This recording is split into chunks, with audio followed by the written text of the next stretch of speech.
Brendan, how does it feel to be the first Sugar Sean Jobin tournament champion? Dude, honestly, I hope it's the first of many. Jobins, I won the tournament, the Jobin tournament, Jobin poker tournament. Woo! Missouri boys did it, baby. Mm-hmm. The Missouri boys did it. Last night, Jobins, we had our first ever fucking tournament over at Sean's.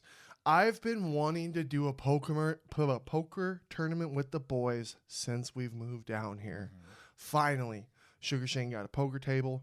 First, we were going to do it in the octagon, but then it was getting cold, so he wanted to use his heater. That was a smart idea. Honestly, I was getting a little chilly. It wasn't just Tommy who was chilly. I was cold, too. I didn't really feel the heater during the poker game, so I was like a little confused. We should have had it it should have been closer. In the octagon. Mm-hmm. Yeah. But once you fucking stood underneath that thing, put your hands up in it, ooh, felt good. But, dude, it was so much fun. Shout out Warlike. I didn't think he was going to be that good, but he's honestly, he could be a professional dealer. You know, like he's really good. It was out of this world, Jobins. I've never seen someone so locked in playing dealer. He was getting paid, so he had to be. But damn, was he good at it. He was adding, he was subtracting, he was making sure all the cards were good, all the coins were good, making sure everyone was holding their end to the law of poker. He traded in coins, or he traded in the chips real seamlessly. Dude. You put one in to make a call, Jobins, and then it's like he knew how to change it out for what I needed back. I am not a professional poker. We grew up playing poker with the family. Mm-hmm. It's like a family thing in Missouri. I'm sure it's all around the world. But in Missouri, it was a family thing. You get together, you play some poker for a night. You take grandma's money, you take mom and dad's money. You know, especially your family, like your dad. My family, we were fun about it, right? We'd laugh. I was always kind of a sore loser, so I'd be the one sore at the end of the night while everyone else was laughing. But your family, you guys get it. You take it up a notch. Dude, it's a game, man. Got to play it competitively. You were probably you weren't supposed to win last night. They probably thought you weren't supposed to win, and you fucking came out like the underdog. You were like fucking Cain Velasquez when he was in The Ultimate Fighter. That's what you did last night. That's what you did. Damn. Was it Cain that I'm thinking of? That was correct? Are you thinking about when he took Brock Lesnar out of surprise and everyone was shocked? Yeah, he was not supposed to be anything on The Ultimate Fighter, and then he won, right? Ooh, you might be thinking of someone else, but I was thinking of Cain Velasquez beating Brock Lesnar, and that was a real crazy upset initially. I wasn't thinking that was going to happen. Sunday morning, we're waking up. We had celebration last night. Dude, and then I won another $100 at Desert Diamond Casino. That was fire. It was lucky night for me, Jobins. You've just been on a little luck tear lately. You're a little bag of good luck right now. Mm-hmm. So just keep going. Keep killing it. And he was drunk last night. He got to a point, Jobins, where he didn't even know what fucking cards he was. Lad was in the fucking bathroom taking a piss saying call. Or no, I said fold for that hand. Because, or did I say call? You said call on that one. Warlike had to take your chips while you were pissing. Yeah, that's funny. Yeah, that's what was crazy. I had I had a couple happy dads, and Dude I had to just use gets the bathroom. blacked out and wins the fucking poker tournament. That was sick. There was one time, Jobins, I didn't even know the cards I had caused a straight flush, right? Uh-huh. So I wound up winning the hand. I got a lot of chips on that one. You were definitely a negative 1,400 underdog. I wish we could have had some betting odds on who was going to win the poker tournament. Jobin, it's so funny. You got freaking my boy Schmitty. You got Tim and Sean all dressed up looking crazy, glasses on and stuff. Mm-hmm. Everyone's trying to hide how they're looking. Uh-huh. Me, I keep a cool hand every time. Every time, Jobins, I keep it cool. And look what happened. So this was my strategy for this first tournament. No one knows how we all play, right? So I was trying to be a little wild card. Couple hands I played instinctually, I knew I'm like, fuck, I shouldn't have played those hands. And then I was like, fuck. And then I had to catch up. And then one hand, I'm like, you know what? I'm going to be a wild dog. I'm going to bluff on this one and just see what happens. Didn't work, but I tried, right? But what does that do? And I also try to be boisterous when I shouldn't be, right? Because everyone thinks I'm so emotional, right? But I'm tricking you motherfuckers. How many times? I won 3 good hands. And they didn't know how to read me on those hands. The people went in with me. You know what I mean? So, I think I have a pretty good game plan. I'm going to stick to it. I took third. I learned my lessons. And I'm going to come back stronger next poker tournament. That's my plan. You took first. Tommy took second. I took third. Sit down, Montana. Sit down. Damn. Sit down, Mikey. Sit down, Trey. Sit down, Tommy's. Tommy, though. Tommy Guns. That little fucker was sitting there quiet the whole time, right? And then he almost took it. And then you just took. That was a good game. It was right? It was a well-fought game. Poker's fun. And it's different, too, because, like, back home, bro, we would never play Jobins where you have it timed and you have to increase the ante every time. So the big blind kept, like, doubling every, I forget how many minutes War set it to, but that did kind of make the game go by at a reasonable time. Dude, we would have been playing forever if we didn't have it that way. Talk about, how does an underdog supposed to come back? When a man's down, how's he supposed to come back? You got to be a tad bit aggressive sometimes. You have to, like, believe in the good hands that you have. I agree. Too many people fold when they have a decent hand, and that's how they lose the game when you have it timed like that. At the end, I'll admit, with those rules, at the end it's more fun. Like when it comes down to the final three, then that makes it a little more fun. But in the beginning, in the middle of poker night, I don't know. I just kind of want to take my time more, and because you get bad hands, and then it's like when it costs so much to even play a hand, and I get shitty cards. Now I don't even want to take the chance. So I get it. Some people can't handle long tournament nights. Some people need to have it rushed. That's okay. We'll make it happen. But yeah, it was fun. First hand opens, I got super lucky. I got a pair of aces, and then I got something else to make it a full house. I forget what the other three were, but I had pocket aces in my. That was a sick hand. The first hand, I was like, "What the fuck?" And then I did feel cocky. It bit me. We win some, we lose some. Warlike taught me some stuff. There's some things, because I don't play poker. I've never sat down and played poker in a casino. I know, dude. That's why I really appreciated War 2, because even though he had some authority when he would talk, and he would be like, hey, listen, he was still polite and, like, patient the whole time. Which, those dealers in the casinos, they kind of intimidate me a little bit. And I'm like, I don't want to play the game if I don't even know the etiquette. Like, when I was playing roulette at Desert Diamond, I had to keep asking. I was like, is it okay to bet now? And then the people would even be, like, maybe a little annoyed, but they were like, no, not yet. Or like, oh, yeah, now you can. Well, there was just some rules. I got out once, and I folded right away, and then I had some good cards. And I was like, oh, damn. I was like, I had a good hand. And Tim goes, oh, did you, Schmidt? And my dumbass goes, yeah, I had a 4 and a 6. And Warlike was on my ass. Hey, no, not allowed to do that until after the game. I was like, oh, I'm so sorry. And Tim's like, no, seriously. I was like, whoa, I'm sorry. You know what's a weird rule, though? Because Ward told us this, too, because Mikey was trying to play big on that one hand. And he's like, this is what I have.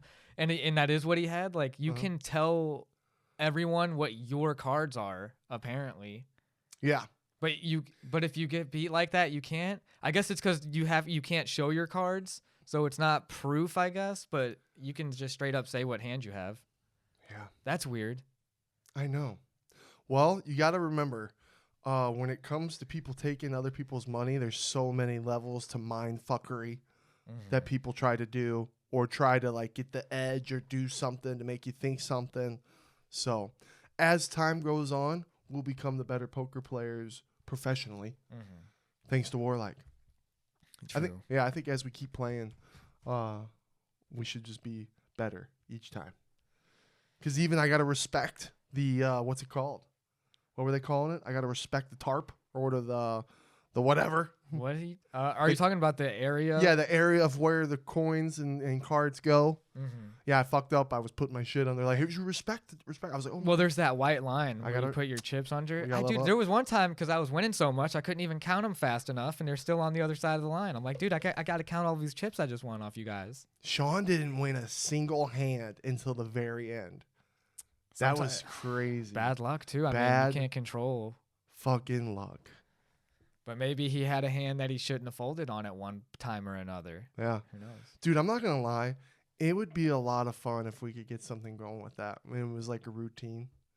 not a routine, but like every once in a while we did it. Dude, once a week or something. I mean, my dad does that with all his buddies at the like his Asian business group that he's in or something. Mm-hmm. Like they always go and play poker. Well, Sean's so focused on recovery and training. And he's back to training 100%. He's feeling so fucking good, and he's looking good again. It's just like he's so zoned in. Yeah. It's inspiring. I'm like, dude, a part of me is like, I wish I could put down social media, but I like learning shit to have to talk about on the pod. I like sharing what I'm doing, trying to get my numbers up. Mm-hmm. It's a double-edged I'm sword. not in the position. Sean's in the position where he can fucking get that shit away, fucking lock his mind in. Mm-hmm. So if we got to wait for the poker thing to take off later. Yeah. I want him to stay focused. I don't want to Right? take all his money. The champ can talk shit. The champ could do what. Hey, I took third, baby. But overall, it was such a good, fun time with the boys. That's, what's really cool about poker with the boys like that. It's similar to jiu-jitsu and working out. What were we thinking about last night? Yeah, all our energy was on the game. Right? Takes your mind off everything else. Mm-hmm. And then you have fun. You're shit talking. You really learn how everyone plays when you play with them. And it's crazy because you can walk the walk and it's the opposite of social media. We should encourage poker night because it does exactly what social media does the opposite of, dude, where it kind of entangles you in bullshit and makes you think about other stuff. You're zoned in on the game. You're zoned in. Clearing from distractions. And don't let poker tournaments destroy friendships. You go in there, you go in with $50, you lose it, oh well. Yeah, everyone had a good time, and there was no fight. It was, and I think a lot of that has to do with how good War did as a dealer. I can't praise War enough. Seriously, guys. If you have a dealer like War, you're gonna have a good time. Mm-hmm. He kept it smoothly rolling, ball kept rolling, made people fucking stay locked in. If you took too long on things, he'd go, all right, he would boom, 30 seconds, go. You got until 30 seconds. Mm-hmm. He was on it. So, A++ dealer review for Mr. Warlike. We might have found the guy's calling. Mm-hmm. Dude, just A++ all around for the whole poker night. Shout out Sugar Shane for hosting. That was fire. Yeah. It's already January 26th, Jovins. January's gone. Fucking shit's rolling. Are you still doing your fucking... I don't like to call it New Year's resolution anymore. Lifestyle resolution. Mm-hmm. No more New Year's shit. We've been doing that New Year's shit our whole lives. This is about lifestyle. This is about life change, baby. I've been doing pretty good on my own, dude. The morning, waking up in the morning, and it's nice. You're not even up yet. And then I'm making eggs. And then, oh my God, it was so freaking... I'm happy my pool week's over, honestly. I'll still help out, too, if there needs to be help. But, like, the leaves kept blowing into the pool, Jobins, and the freaking water's so cold when you have to unscrew the vacuum because the basket that's for the vacuum is packed up. Oh, dude, my arms have been frozen the whole week. Yep. Yeah, it's a bitch when all the leaves drop. It's that time of the year, the damn sticks. The damn sticks in the pool. But if I couldn't wake up early, it would never happen. I'm proud of you, dude. Mm-hmm. A good morning routine is key, and it's something that I'm staying strictly with. How are you on your water, Jobins? I'm trying to do the water too. I'm failing pretty hard. I'm getting the middle to 3/4. I'm trying to drink enough water every day. Well, when you work out, I'm realizing like the more I work out, the more water I want, and it's a little easier for me. It's harder in the morning, at night, I'd say, but for me, I wake up, I toss and turn. I'm trying to work on my sleep. Sleep is so big. It's so important, and there's times I notice, I'm like, man, I kind of didn't really wake up that much last night, and I'm trying to see what I did to make me do that, right? And it's definitely what you eat and how hard you work that day. Those are the two things that I'm, like, narrowing, right?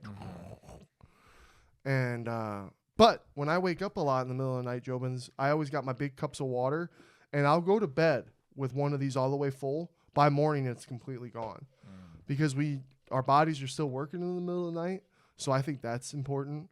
And they always say to make sure that you drink a cup before bed. Helps your body. I do get up and pee in the middle of the night too, like a fucking zombie. That's not... Yeah, well, maybe I should... I said that's nice, but maybe I should be peeing in the middle of the night, so I'm making sure I'm drinking enough water. Right? Oh, dude, I'd just be fucking dead, just like fucking... I might even spill some on my fucking shirt and just say fuck it and lay right back down.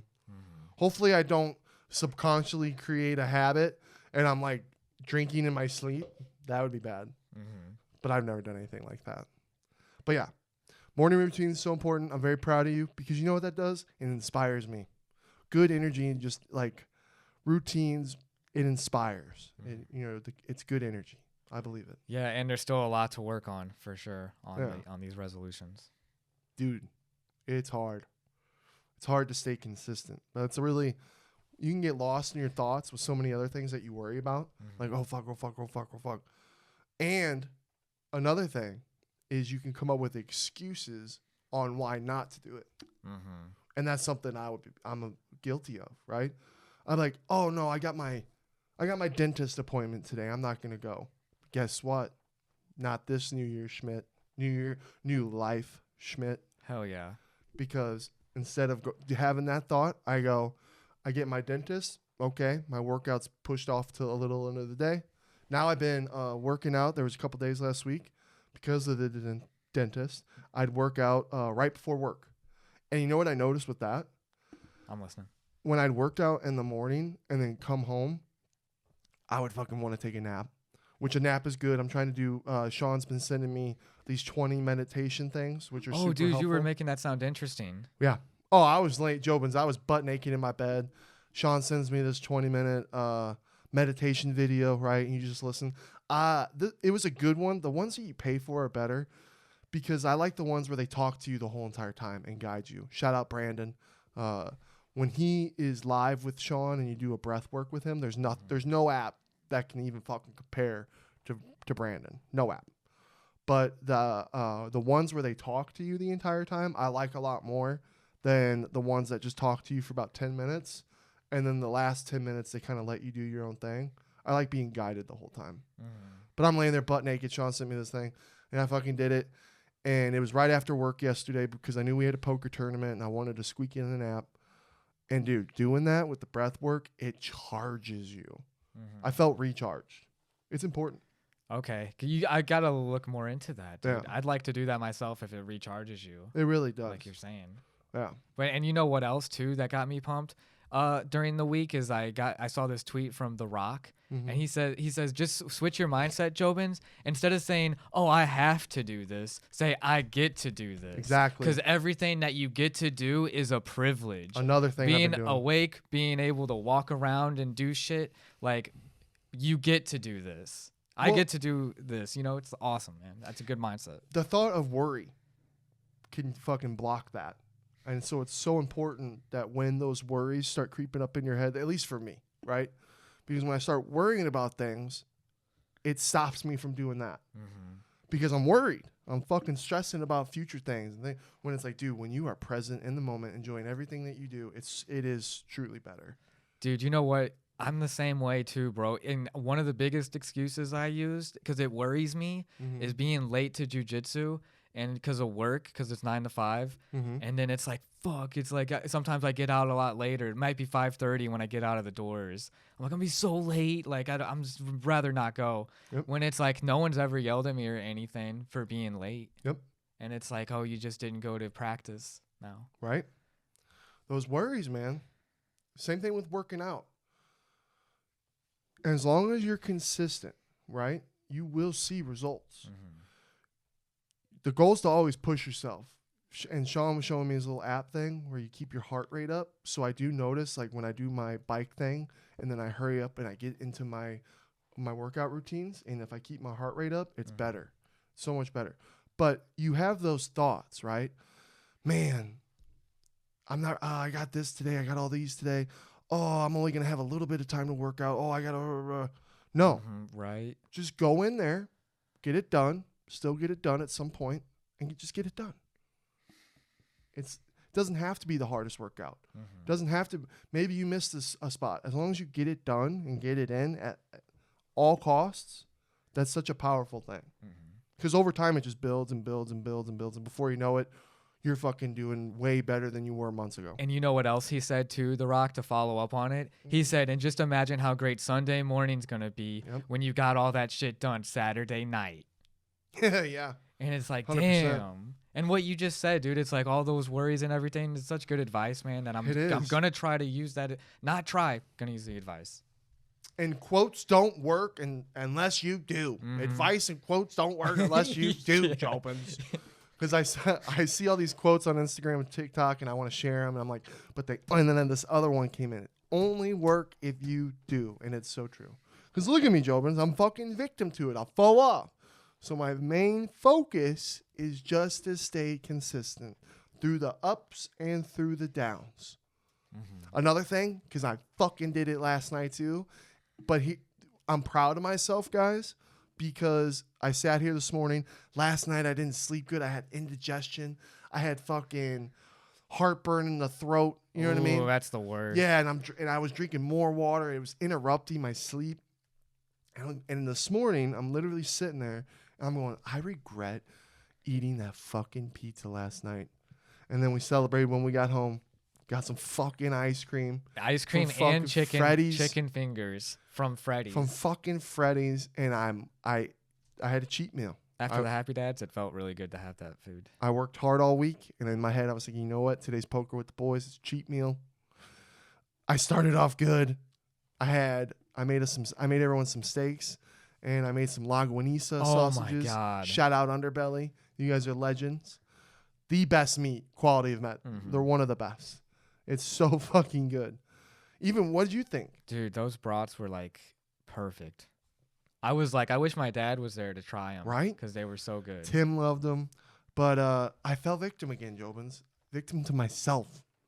Because it is true. Cheat meals are good, right?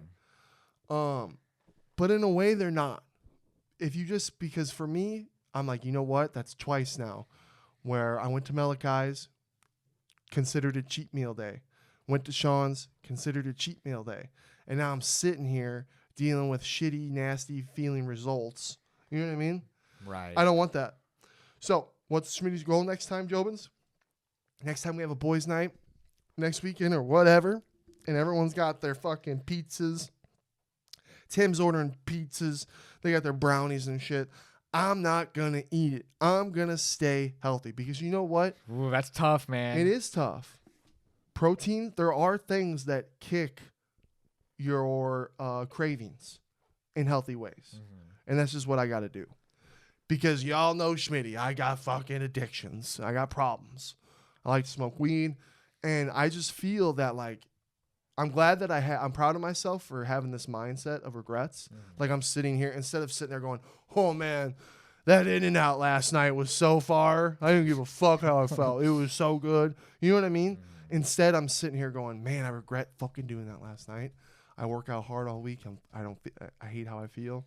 Like, I am proud of myself for having that. It's a progress. Yeah, because you just don't want the cheat meals to get out of hand. But I guess if you don't even use or implement cheat meals, it won't ever be a problem. I guess there could be a really good argument about like why maybe it's not a good idea to have cheat meals. But other people use it though. Even The Rock uses cheat meals. Big ass stack of pancakes and fucking syrup and shit. But I wonder how he feels the next day. I'm sure he's sitting there on the toilet going, fuck.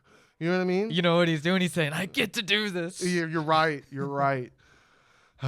It's just depending on the person. And Schmitty's realizing, like, you know what? If we're going to do, I think you need to earn it more. You need to earn it more because I don't like how I'm feeling. You know what, too? It's like, it's a lot of fun, Jobins, that I've been doing to try to eat better, too, because I eat like shit. So it's like making food. And I made roasted veggie soup the other day with the girl. Oh, my God. It was so good, bro. I want to make it here, too, and have leftovers, but it's just you roast the carrots, sweet potato, and bell peppers, Jobins, and you then you just put it in the oven. And I used some olive oil on the peppers and the onions, all the veggies, and then I threw in some paprika, some ground cumin. You know, I was seasoning it up, and then baked it for 20 minutes, and then 10 minutes threw the onions in for the sweetness of the onions, and then blended all that together in the vegetable broth, and it came out like a creamy soup. And then we had some sourdough bread we got from the farmer's market. All the ingredients, Jobins, we got from the farmer's market. It just was, and it was so rewarding eating that after doing all that. So that was like a few hours. That looked really good. I was actually proud of you on that one. Did you make a video? Well, I made it with the girl. She doesn't really like being on video or anything, so I'm just gonna make a video myself making it though. There you go. Mm-hmm. That's fire. Keep going with that, man. I need to get a hand blender because you blend it all. Mm-hmm. It's pretty cool. Yeah, we were watching that Ratatouille video. I want to make that. Dude, Ratatouille's intimidating. Not really. With the video we saw, because you got to like, Jobin, have you ever seen how to peel tomatoes? So. Do you know how to peel a tomato? I'll fucking practice. You got to boil the tomato first. Mm-hmm. And when it's just boiled enough, then it like peels off. I was just like, my mind was blown. I don't think Who that's learned hard. this stuff? Who learned this thing? Who's like, practice. Maybe if I boil a potato, it'll be easier to peel. Practice. Just like eggs, too. And failure. You can peel an egg like that. You got to fail when cooking to learn. Mm-hmm. This is true. Yep. Did you see that Dave Franco, we're going off topic, but did you see that Dave Franco is getting hit up like a motherfucker to play the Luigi guy? And I was looking at him like, damn, they look like brothers. That's such a weird casting because it works so well. But do you think he wants to do that? I mean, why not? If they can make it interesting and it could be like an exposure video. Expose everything. He really does look like him. He did. And if the writing was good, acting's good, and I don't know. There's a lot still going on with that.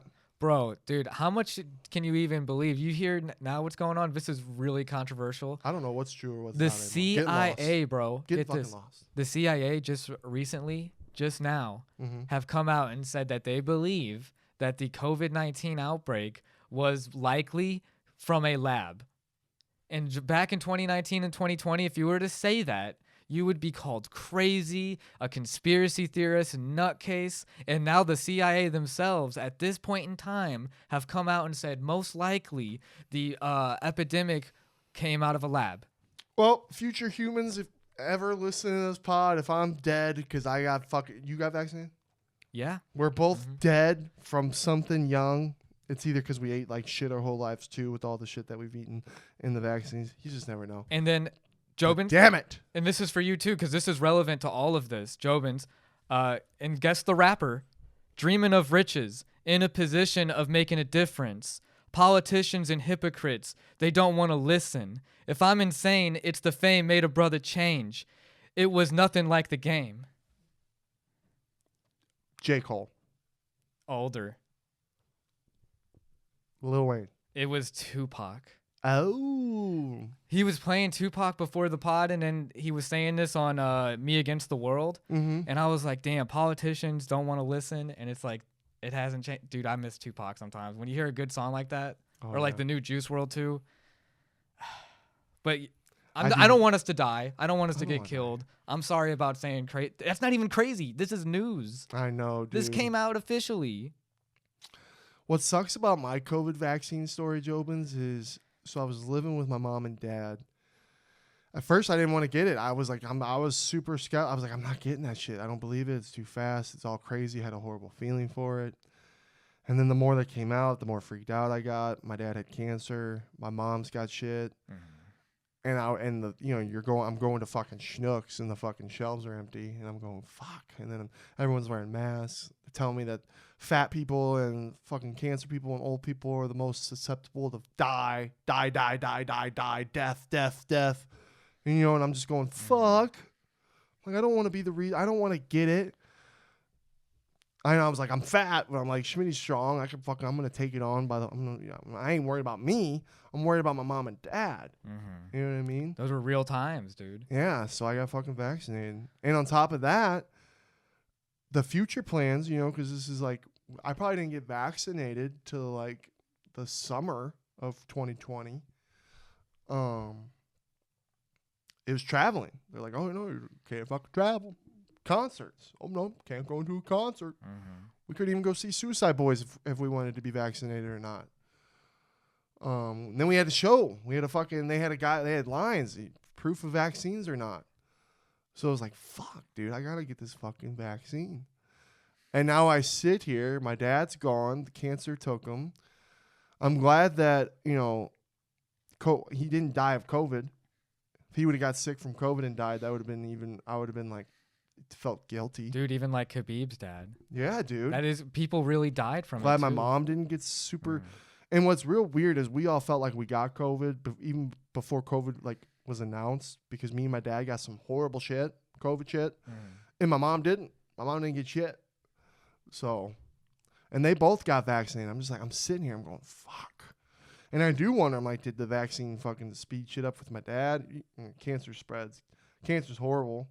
Society was changed, dude, after that. And then there was a new normal. And now, January 19th, Biden pardoned Anthony Fauci, the head doctor that was telling everyone about COVID-19 information. That's crazy. And then Trump takes away his security detail. He says Fauci's rich enough, he can buy his own team. We're not going to have the government give him a security detail. That's crazy. It's crazy times, dude. And like we all experienced that and lived through that. There's, bro, a time in history we lived in. Yeah, it's tough. You know, they were talking about the AI, you know, and just how much Trump, because he's signing all these executive orders, fucking executive order this, executive order that. They're pouring. He is going all in. Trump is all in with AI.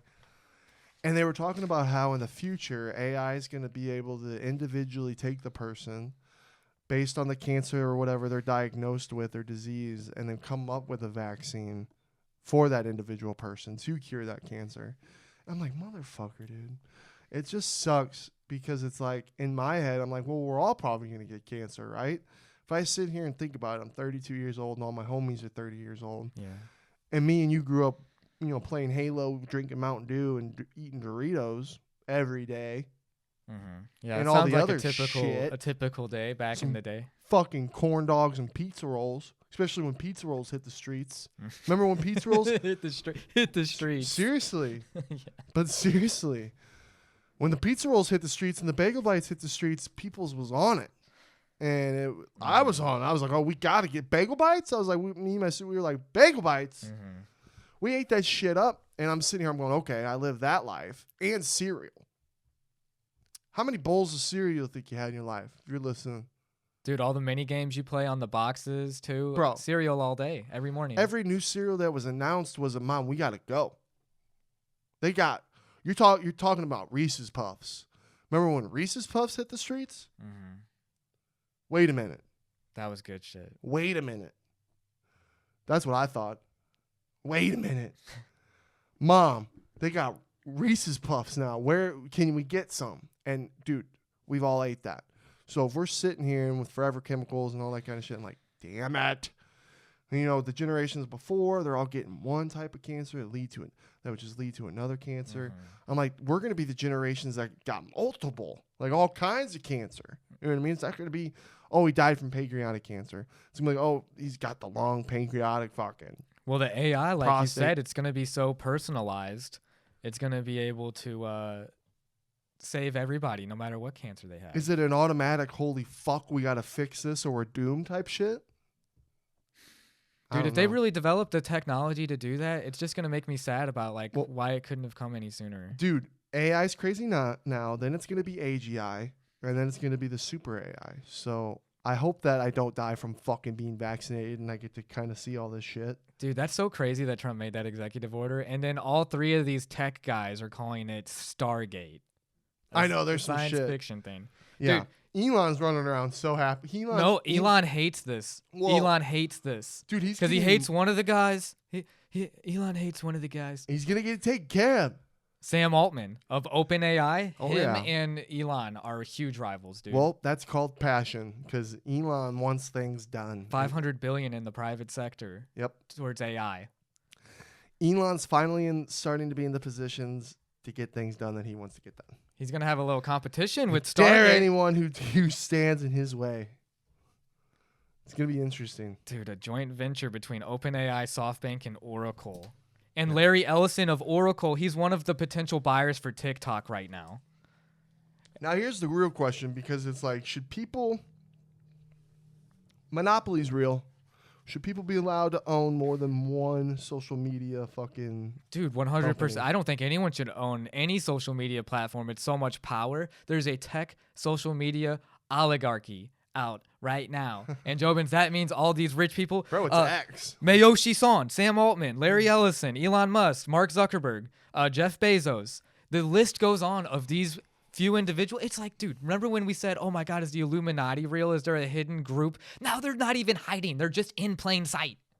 I'm very excited for all of it to be released too, especially about those JFK files and MLK and him going. Bro, guys, if you didn't watch Trump talk while he's signing these things, that is some shit. Like, that is some shit. He's and he's going, oh, this is a big one. And then he goes, give that one to Robert. And it's just like, fuck, dude. Like, people who are dead and gone would have, if they could see this, they would beg to be alive for that. They would be like, please, I wish I could have. Fuck, I wish I could have been alive for that.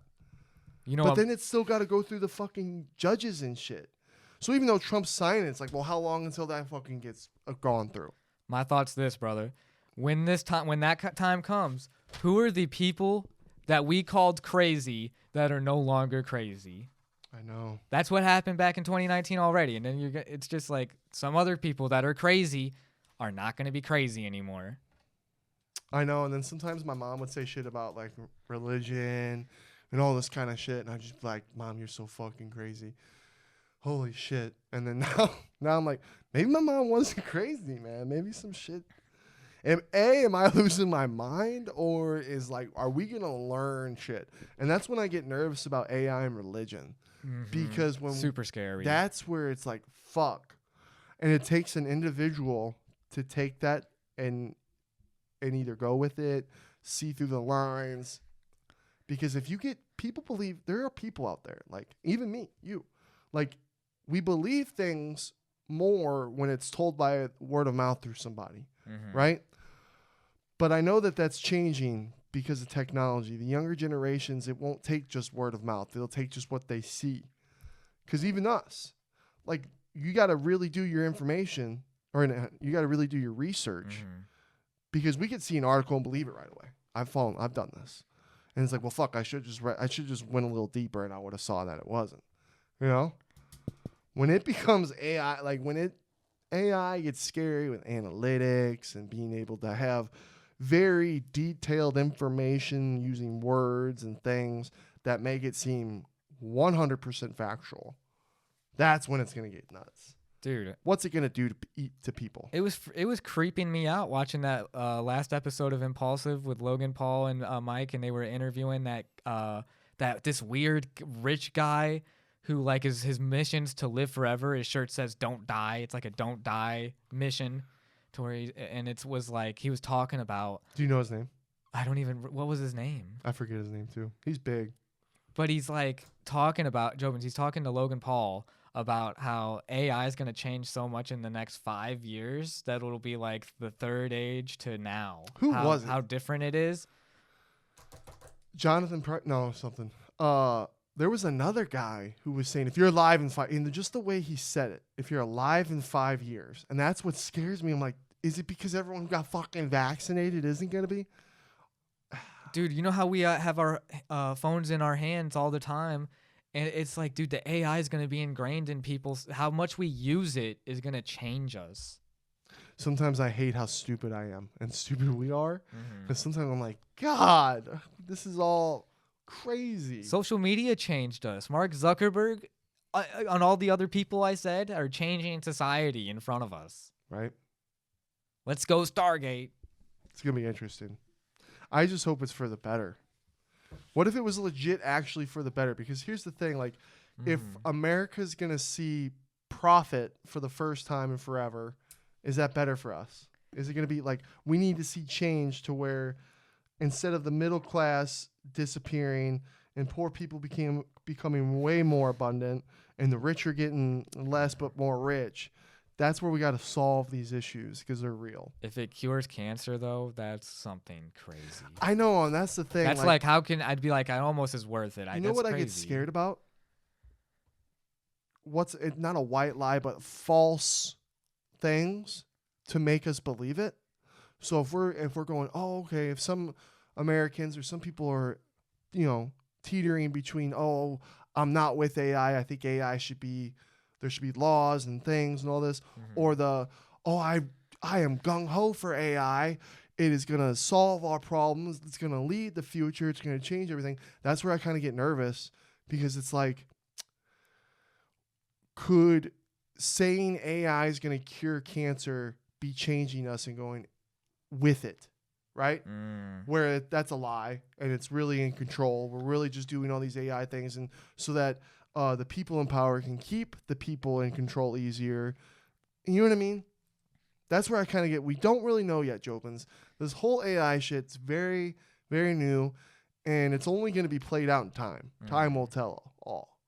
And the future people, I get scared, man, because of the whole conveyor belt. The future people, either they'll know and do something about it, or they won't know and they'll be completely controlled. I've probably the latter, because it's like, dude, every job's gonna get replaced too. It's gonna be like everyone won't have like a purpose, because Sir Paul McCartney too, bro. I wanted to bring this up, Jobins. And it's about AI. He was like, "Oh, AI is gonna rip off artists. Like, we gotta stop AI from being able to copy music." And it's like, we see celebrities as heroes and stuff, but does anyone make that same argument for firefighters or police officers, emergency personnel? If AI robots could potentially even take over that sector, we wouldn't stop it if it saved lives and it was productive. So, Sir Paul McCartney, why you as a musician should you be treated any differently than a police officer or a firefighter? That would be my argument. I think Elon was talking about something like that as well. That kind of goes with that. And again, because in a way, yeah, like I don't want, like here we are with our podcast, right? I don't want to get ripped off. I would like to make my money. I'd like to be able to where we're making money podcasting, creating content, and we're taken care of to where we are financially stable and good, right? Like that's the goal. But at the same time, Elon was saying it's like when someone takes your content and they use it, right? You want that. You want all your content to be used as much as possible because it's getting your content out. So that's very, again, and then with AI and they only need a certain amount of time, a certain amount of your image, and now we're going to be able to make it look and seem like you are doing anything we want. That's crazy. That is crazy. Hopefully there's something made to balance that to where you'll be able to know that the video was, or the AI was involved all the time. To me, though, what I'm saying, knows? everyone deserves to, be able to make a living and be able to, like, just have a quality of life, for sure. But is Sir Paul McCartney having that same energy for, say, teachers? Is he going out there saying, I don't want AI to replace the teachers. I don't want AI to replace the factory workers. I don't want AI to replace construction. It's like, everyone. That's where I'm interested to see what kind of jobs are going to be made to replace the AI jobs. Because there's, Trump's being asked that. Sir, what jobs are going to, there'll be jobs, it's going to take a lot of jobs. There could be a lot of jobs created. And it's like, okay, are we all going to be working for the AI?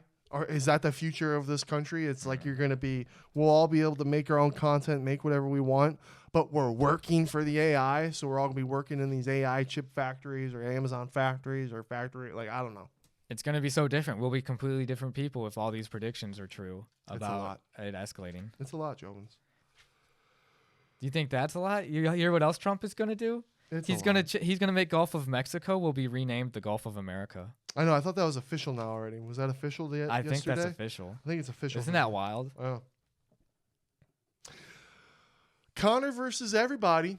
So, did you watch all the last time we were talking about it was happening that day? But all the videos of Connor, Jake, and Logan, that shit had me actually dying. That was pretty funny.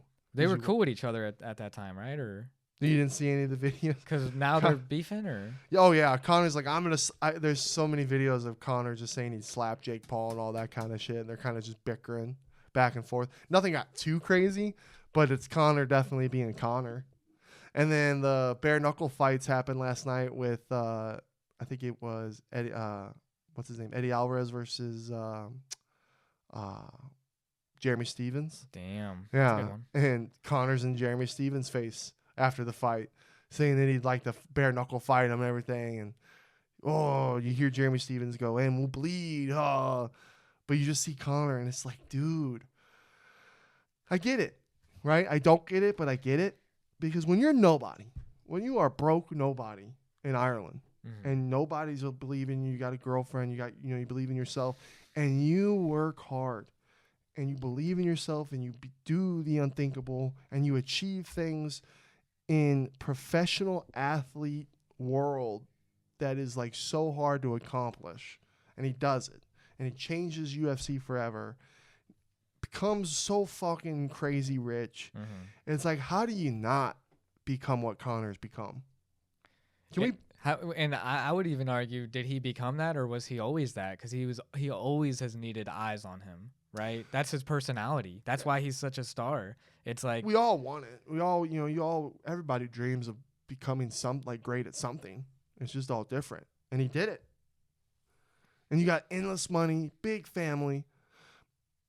I hope the thing is, it's like, okay, can you lose yourself but still stay a good human being? But you lost yourself because of money and fame and everything. You're just wild and unhinged.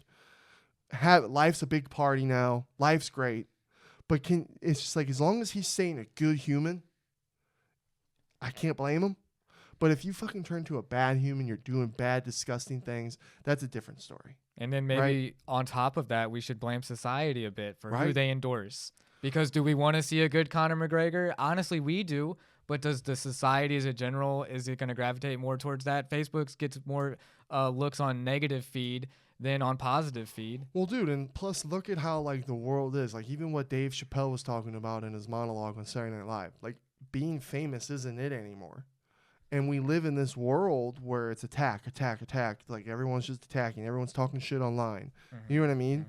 And so Conor's kind of this first ever, not first, but kind of one of the first of, again, where to be that kind of famous, to have those kind of success on top of the world we're living in with social media, all these things. Like Mike Tyson didn't have that. Muhammad Ali didn't have that. True. Tiger Woods didn't have that in the beginning. You know what I mean? LeBron didn't have it in the beginning. What was it? What was it for those guys? Those guys were like the interviews for media through TV, going on TV shows, doing all these kinds of things, right? Now we live in this world where it's like, yeah, Conor's still doing all those things, but he also has in his hand a phone with fucking unlimited access to business, people who don't even matter, seeing shit that don't matter. How does that change your mind? On top of being filthy fucking rich. So at the end of the day, I just don't want Conor McGregor to be a bad human being, like doing bad things, I'm with you, harming people. But I almost got to the point where I'm like, I can't blame him. As long as he's not doing that, I can't blame him for how he's kind of like, you lose yourself, man. It's life. You only live once. And it's like, he did it. He did it. And I'm almost thinking, I'm like, man, do we ever, because people are still asking, do we see Conor in the UFC again? Do we see him fight again? What do we see Conor McGregor do next? And it's almost like, dude, do we like? It's gonna be wild and like just weird, no matter what he does, right? Like, there's nothing left to prove. It's just to see him do it. So it's almost like, man, I'm like, I don't know. He's such a household name, so I mean, he has so many options. He has so many options, and it's just like. But I hope he's on a good path. Yeah. Was that your chair? Oh, your phone. My bad, G. My bad. Yeah. So, will we see Conor fight in the UFC? Will we see him box? Will he be bare knuckle fighting? Will he do it all? Who knows? I hope to see him fight again. What do you guys want to see? I gotta pee real bad. I drank all that water. You got a story for the Jobins? I pee real quick. I apologize, Jobins. I do have a good story. Drinking a lot of water. I do have a good story for the Jobins, actually. Jobins, I don't know if you've seen this. It's Netflix's Wags to Riches. WAGs is Wives and Girlfriends, if you didn't know what that acronym stood for. So it's Wags to Riches, and it's an interesting concept because it's all about the wives and girlfriends of like celebrities and athletes. So you have the wife or the fiance of Chad Ochocinco, a former football player, and Sherelle Rosado, and she's like a real estate agent, and she's like a baller herself. She kind of leads like the whole crew. And I was looking up all their net worths as well, Jovins, because she has a net worth for herself of $6 million. Keita Hill, Tyreek Hill's wife, has $7 to $8 million. And it's crazy too, Jobins, because like these people lived such crazy different lives. Like Tyreek Hill has a ton of baby mamas, and he has like 10 kids. And Keita Hill's like, yeah, I'm pregnant with his 10th kid. That to me was like, wow. Tyreek Hill has 10 kids with multiple baby mamas. It's insane. And how much money do all of them have, too? Because these wives and girlfriends have a lot of money themselves. Alexis Welch Stoudemire, Jobins, Amari Stoudemire's ex-wife, the former basketball legend. She's his ex-wife and the mother of his children. She has $6 million as well. And all these women on the show, they seemed pretty smart and, like were on their business, standing on their business. So it's a weird, I was in this because I was watching it with our roommate Brock. 2 episodes I watched actually because we just put it, I was like, what is this? And I put it on. They had Kodak Black's girlfriend / baby mama in it too. She's a real estate agent now as well. And it was like, they're not the worst role models, honestly, because they're still about making that bag on their own without their mans. That was the message of the story on Wags to Riches, was even though they're the wives and girlfriends of like celebrities and famous people, they're on their own grinds as well. Brother, it was hard to watch that show, Jobins. They got me so horned up. Very attractive women too that my God. top G's have. A titty was about to pop out every other scene, dude. Mm-hmm. Yeah. I did enjoy that show. It was kind of fun. But the way they dress, those mamacitas there. Mm-hmm. Bro, I'm craving some chocolate. I've never dated chocolate. Yeah, no, there's some very beautiful black women. There really are. I'm like, man, didn't your brother, he had a black girlfriend, didn't he? Or he still talks to a... He does? Yeah. Bro, I wouldn't... Dude, it'd be cool. Or a mamacita. Hispanic woman? Mm-hmm. I've only dated white girls. There's nothing wrong with white girls either, though. I know, but I've never dated any other ethnicity. Be kind of cool. Mm-hmm. They should have a dating app. Oh, the AI is going to help. Be like, AI, find me a different ethnicity date. You got a point. Yeah, how will AI change dating? Dude, that's a good question. That's a good. It's going to have it predetermined who your wife's going to be already before you even meet her. Will people... Yeah, dude. It's going to be like, this is your wife. You will have 6 kids together. You will die at 37. You'll be like, what? Jobins, are movies dead? Are they officially dead? Is there going to be a comeback for movies? Did we see the golden age for movies and now it's just... It'll be different. It'll be kind of... Will movies be like cars? When you see like old school Cadillacs and cars and how they were made and how were they built. And then we got these new cars and all things got eliminated in time. Now they're smart cars. Mm-hmm. Now we're not even driving cars. The cars are driving us. Is that going to be like movies? Will movies ever be the same thanks to AI and technology? Is watching movies going to be an archaic thing to do that no one's doing? That's not the experience you'll be that people are having anymore. They're going to be like, that's all they did was they sat down and they just looked at the screen. They weren't inside of the screen. They weren't in the movie? Exactly. That's the question. They weren't the movie? They were. Facts. It's just something I've been thinking about. I'm just like, man. Because I grew up, we love movies. Movies were so fucking good. I remember being able to just get lost in a movie. You forget about everything. Mm-hmm. The performances were good. The writing was good. The directing was good. It wasn't, and it was new. Things were new and different, and you came out with life lessons, emotions. And now everything just kind of seems cut, dry, paste. We know what makes this. We do that. There's a certain formula, but it's few and far between, but there's still movies coming out that are good. Back in the day, dude, you had to stick out in movies. And what made things stick out? Good directing, good writing, good acting. Like legit good acting. I feel like what's the standards for acting today are so much lower than what the standards were for good acting not that long ago. Where's my Philip Seymour Hoffman's at? Timothy Chalamet. Joaquin Phoenix. Well, guess what? Joaquin Phoenix has been around for a long time. Where's him? Where's he at? Austin Butler. For me, these guys, those 2 guys are the same person, just different costumes. Ooh, Austin Butler? Yes. And Timothy Chalamet? They ain't nothing like Johnny Depp. They ain't nothing like... They're not. I'm sorry. Do you think... is Johnny Depp... Is he really that good when he plays exaggerated characters? Edward Scissorhands and Philip Seymour Captain Hoffman. Jack Sparrow. Dude, the best actor, hands down, still going to be Leonardo DiCaprio. Who's the next Leo? I'm sorry. Leo's a phenomenal actor, but at the same time, he's almost like he ain't no Jim Carrey. You know what I mean? Like he's Leo. You get Leo, he's really good at making you believe who his character is. Right. That's the thing. He does really good at it. But if I were to like visually, he's Leo. You know what I mean? That's different. It's kind of different. What?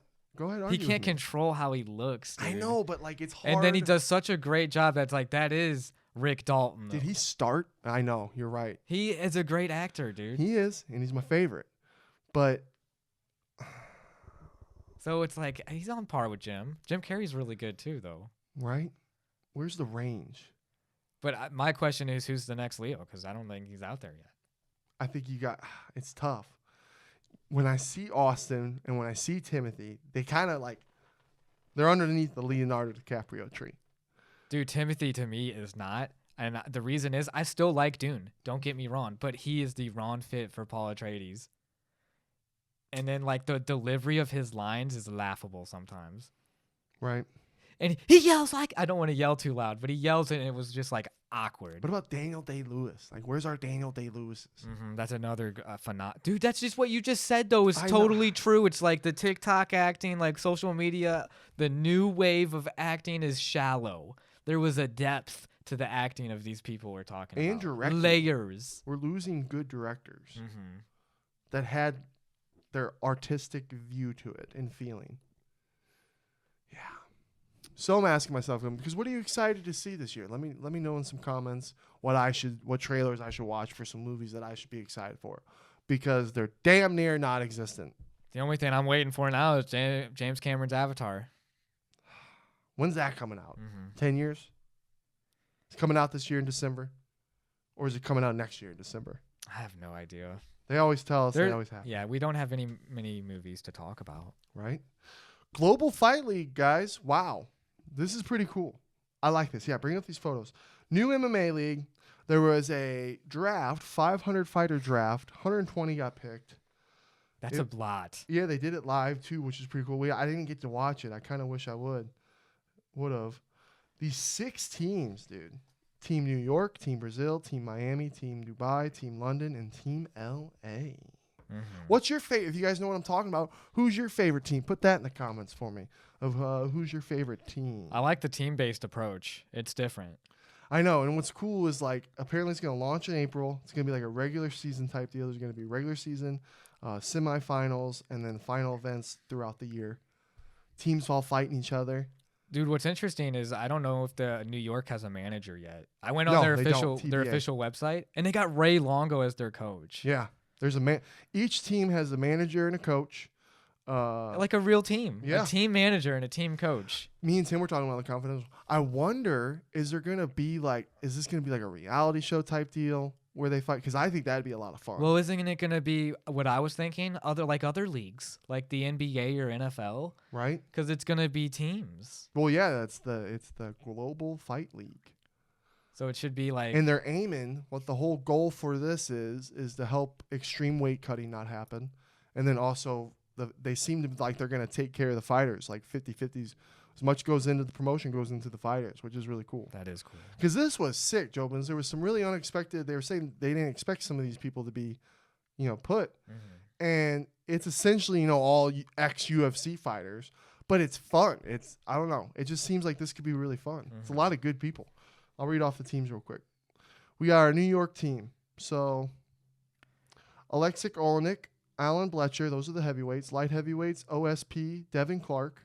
Middleweights, Chris Weidman, Philip Hayes. Welterweight, Dylan Danis. Yeah, I saw that too. Crazy. Seems like New York's going to be the team that everyone wants to see fail. Naaman Gracie. Kevin Lee. Sydney Outlaw. I think this is going to create some stars. You know what I mean? Some people that we like. Kai Kamaka and Lance Palmer for the featherweights. Bantamweights. Vivad Lasvashvili. Sorry. Jimmy Rivera. I used to love Jimmy Rivera back in the day. I was a big Jimmy Rivera fan. Bantamweights women, Holly Holm, and Liana Joyula. I'm sorry, Joe. There's some tough names, dude. Look them up yourself. You know what I mean?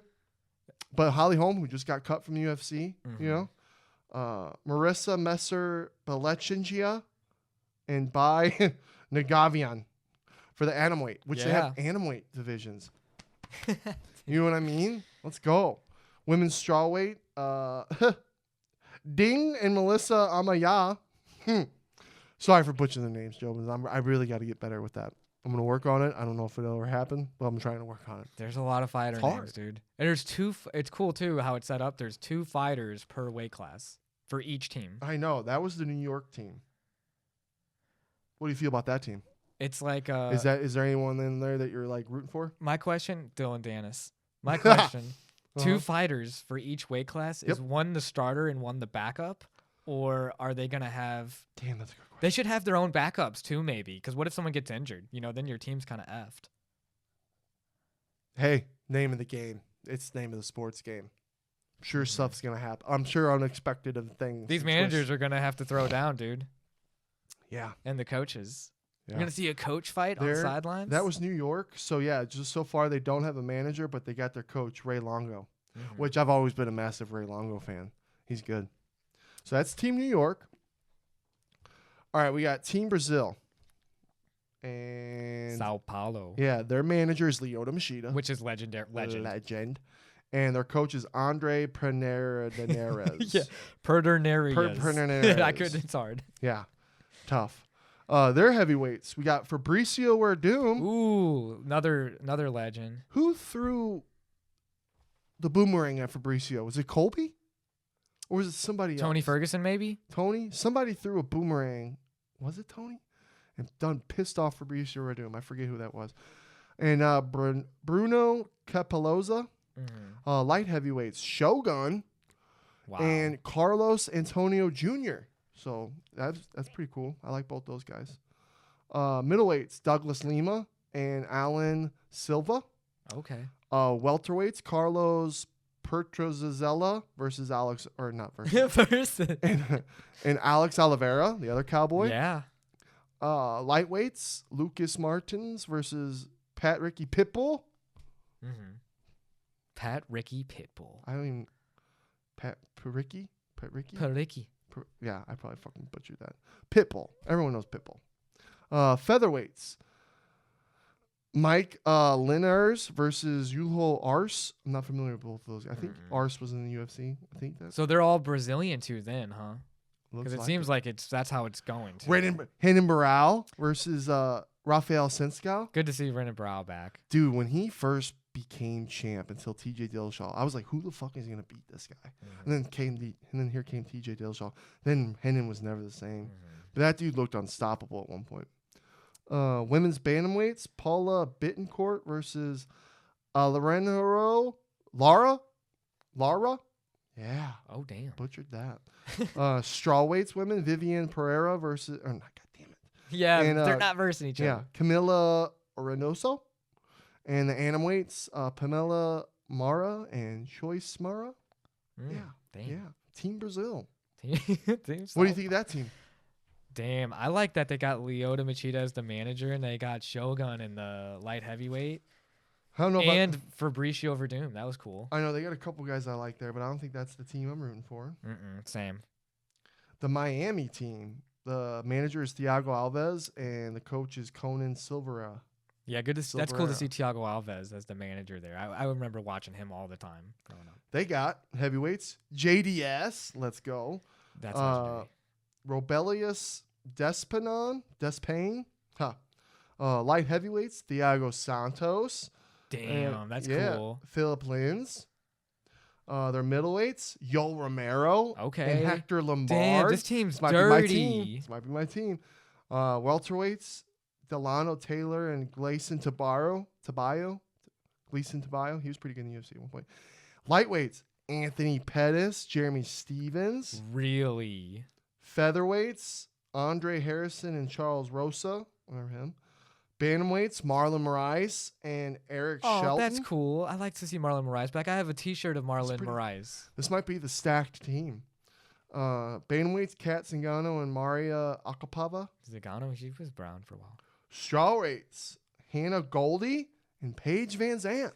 Damn. PVZ. Yep. Animweights, Natasha Kunsakintina and Kayla Haracho. Okay. Haracho. All right. Wow. That's a pretty stacked team. Yeah, dude. Miami's looking pretty Team good. Miami. I don't know if it's yet. They're pretty stacked. Team Dubai.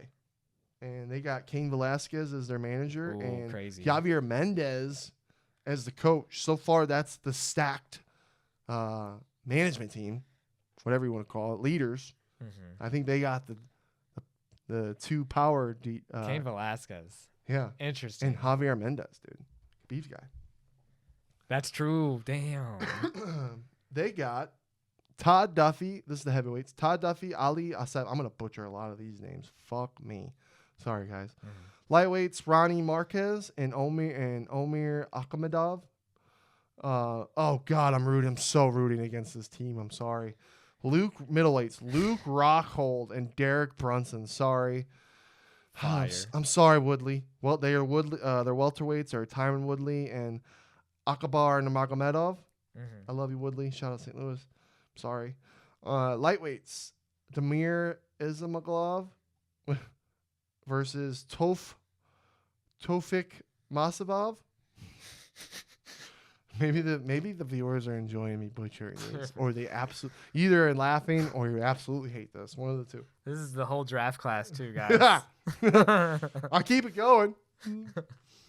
Featherweights, we got Kamakamenium versus Tamakamurmadov and Adalet Nurmadov. Everyone remembers him. Oh, yeah. And bantamweights, we got Farbad Iron Nazhad versus Tamir Valov. Okay. Let's go. Bantamweight women's, we got Alexa Connors and Irene Belachov. I don't know. Fuck. These names are hard. A lot of them I haven't heard of, so that'd be nice. Maybe there's going to be a lot of stars coming out of the Global Fight League. Probably because I've absolutely butchered their fucking names. God. Strawweight women's, Randy Field versus No, you said versus again. And. Damn it. And Fanine Mesquita Pereira. Okay. And the animweights, Jessica Aguilar and Anaticia Nikolakokos. She kind of looks like scary as fuck. She kind of reminds me of Anastasia Nikolakokos. Her last name's hard, but her first name's Anastasia. Anastasia. Or Anastasia. Anastasia. It sounds nicer. Damn, I'm bad. From Schmidt here today. You'd be the best Bruce Buffer. Anastasia. And then you'd hear John Anna go, Anastasia. He means Anastasia. Fucking. Yeah, dude. Dude, keep going. Killing it. You're killing it. Sorry, Team Dubai. I love you guys. This is the Global Fight League, Joe wins. These are next wave. That ain't my team. So, London team, and they got Luke Burnett as their manager and Carl Prince as their coach. Whoa. Hey, you said both those names right. Yep. Their heavyweights are Tanner Bowser and Stuart Austin. Light heavyweights are Alex Gustafsson and Lair Latifi. Okay, both vets. Middleweights. Oh my God. What's his name? Mariusz Kazakiewicz. Mario Kawakawats versus Gengar Musasi. Not versus. And Musasi, he's been around. Yep. Welterweights, we got Danny Roberts and Norman Park. Danny Roberts, too, being on there. That's kind of crazy. Lightweights, we got Benson Henderson, Tim Wilde. Featherweight, we got Brett Johns and Mike Grundy. Bantamweights, we got Cameron Else and Josh Hill. Bantamweights, we got Panini Women's. We got Panini Kyenzid and Julia Budd. Strawweights women, we got Carolina Okars and Josephine Knutson. I'm going to say that. I'm just going to read them how I think they sound instead of pronouncing it. All right. Women's Atomweights. Very cute. Kelly Stadun. Very cute. And another very cute Chiara Pinko. Both beautiful. Aren't they pretty? And compared to these other ugly girls, huh? Oh, whoa! You mean. you're the one who pointed it out. Look how pretty they are. One chick's cute as hell. That's the London team. All right, and then we got the LA team, which is Wanderlei Silva. Wanderlei Silva as the manager. Legendary. I'm already rooting for this team. I know. They got a scary guy there. I know. Who's he going after to piss off? Yeah. Who's he going to get in a tussle with? And Rafael Cordero as their coach. LA team. Corey McKenna as the girls' atomweight. Jessica Pena as the women's atomweight. Damn, okay. Lima Lefe McAfee, women's strawweight. Cynthia Cavillo, strawweight. I was a big fan of her. Aspen Ladd, bantamweight. Leslie Smith, bantamweight. Ray Borg, bantamweight. Uriah Faber. Dude, this team's going to be stacked, bantamweight. Chad Mendez, featherweight. Tyler Diamond, featherweight. Sage Northcutt, lightweight. Tony Ferguson. Oh, my God. Lightweight. Just recently released and signed with this. Lorenz Larkin, welterweight. Luis Gilsman, welterweight. Grant Neal, middleweight. Uriah Hall, middleweight. Oh, what? Uriah Hall, too? Uriah Hall. Da Woon Young, light heavyweight. Rashad Evans, light heavyweight. Sugar. Frank Mir, heavyweight. And Andrei Arlovsky, heavyweight. That's so easy to be my favorite team. Those are some real OGs in there. They got so many vets. LA, all day. Man, so these guys, I wonder what the rules are for these fightings. Because these guys are going to be fighting. They're old, man. And if they're going against some of these younger guys and getting knocked out, are they going to... They have both Uriahs. I'm interested how the matching is going to go. Dude. That's a lot. LA's taking everybody out. How old? Rashad, Frank Mir, and Andrei Arlovsky. Dude, you said Tony Ferguson, too, in there? That's crazy. That is a good team. That's a lot of really well-known names. And a lot of people I liked. Even though they're all past their prime, you could say, those are household names, dude. Team LA. Man. For me, it's either Team LA or you like that New York team. Dude, I'm all on LA. Yeah, it'd either be Team LA or Team Miami for me. It's not even close. I gotta go Team LA, but I don't think they're gonna win. It's just a lot of people I like. Who do I think is gonna win? What team's gonna win? Probably the Abu Dhabi team, right? The only thing, if I could trade out, if I could make LA a better team, is I would make the manager Wanderlei Silva. I'd change out Rafael as the coach and put it to Lyoto Machida. That would be crazy. I think the team that's going to win is going to be the Dubai team. The team that I'm rooting for, that I'm going to be behind, I think is going to be Team LA. Damn. Yeah. Let us know in the comments, Jopins, what your team is. This is exciting. I think it's fun. The Global Fight League's here to stay, bro. I know. It's going to be interesting. I wonder how much success it's going to have, what the future holds with it. I'm very interested how they're going to do all this. And with New York, because Paige Van Zandt, not only is she a former UFC fighter, she's a former power slap competitor. And OnlyFans dominator. And that's, yeah. What a fucking resume. That is crazy. What can't she do? Has she done bare knuckle, too? Has she done movies? Has she come out with her own perfume or some kind of Ralph, You know what? I'm going to overturn. New York's actually going to win. You think New York has it? Sorry, guys. Really? I switched it at the last minute. You're Team New York. I'm Team New York. They got Ray Longo coaching, too. Yeah, it's a good coach. And you think they're going to win it all? Interesting. Well, Jovins, episode 181. Sorry for butchering all those names right there at the end. Hope you still enjoyed and got some chuckles maybe. Very interested to see what happens with that. What do you got going on the rest of the day? Rest of the day, take the girl out and then make something, maybe come back. Maybe we'll make a nice meal today. Who knows? You're going to celebrate that win? Oh, most definitely. Where are you guys going? I haven't set up a place yet. That's We'll fire. figure it out after, but it's gonna be good. Champion of the Sugar Show poker tournament. Hopefully one of more to come. We should have a trophy made. Okay. There should be a trophy made. For real, it'd be kind of cool on top of the prize. That way we put all the money in the top.